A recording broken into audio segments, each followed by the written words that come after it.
So, you want to read Schopenhauer, but you don't know where to start. We have you covered. Fortunately, Schopenhauer is easy to read. He writes in a clear, distinct style. In this respect, he differs quite a lot from Nietzsche. Schopenhauer also has a more centralized system of thought. That's why this video will be much shorter than our "So you want to read Nietzsche" video. This is the gist of it. Read some of Schopenhauer's essays. As much as you like.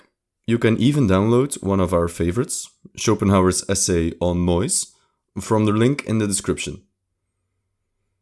If you enjoy these essays, you can try reading his main philosophical work, The World as Will and Representation. Before you begin, however, here are some suggestions.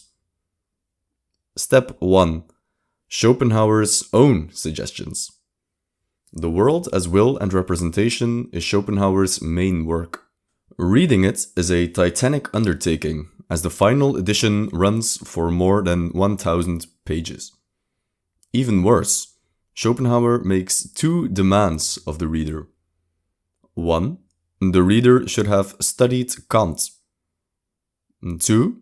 The reader should be familiar with Plato.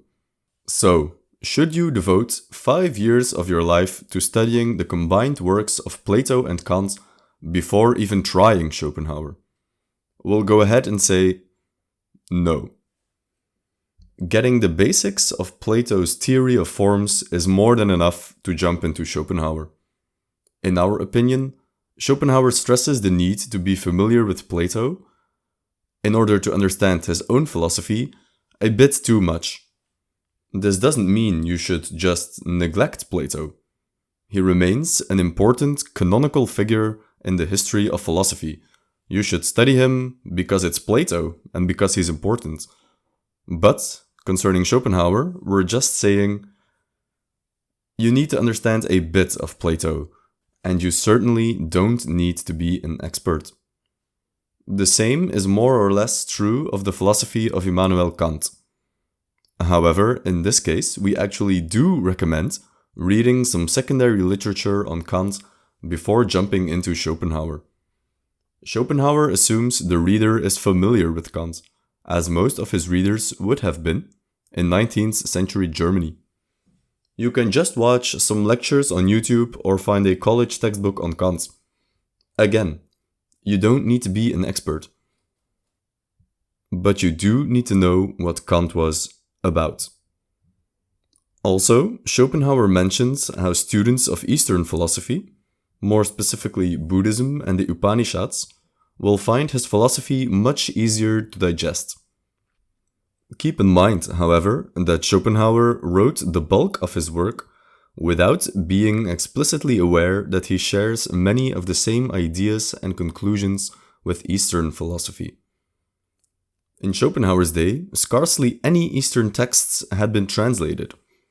So, take this suggestion with a grain of salt. You really don't need any Eastern philosophy whatsoever in order to understand him. Step 2. Our series on the world as will and representation. Shameless self-plug here, but we do believe that our video series on Schopenhauer's main work is a great introduction to his philosophy. You can watch the videos one part at a time, as you read along with the real thing itself, or you can just watch the whole thing and absorb the knowledge before tackling the entire book. There's a link to the video series in the description. Step 3. Read The World as Will and Representation. Then read it again. Okay, maybe not. It's a large book. It will take a long time to read. But reading it again is one of Schopenhauer's own suggestions. Schopenhauer believed you could only really understand The World as Will and Representation if you read it twice. He believed his work had a circular character. It's not a logical argument going from point A to B, but like a cathedral, it has many pathways to the center, and we tend to agree. If you're like us, you will fall in love with this work and you will actually want to read it again. Absorb the knowledge for a bit, sleep on it, and then come back to it and read it with a fresh mind. You will gain much more insight into the philosophy in this way. And, of course, continue exploring other thinkers and philosophy. Keep reading. Thank you for watching, and we'll see you in the next one.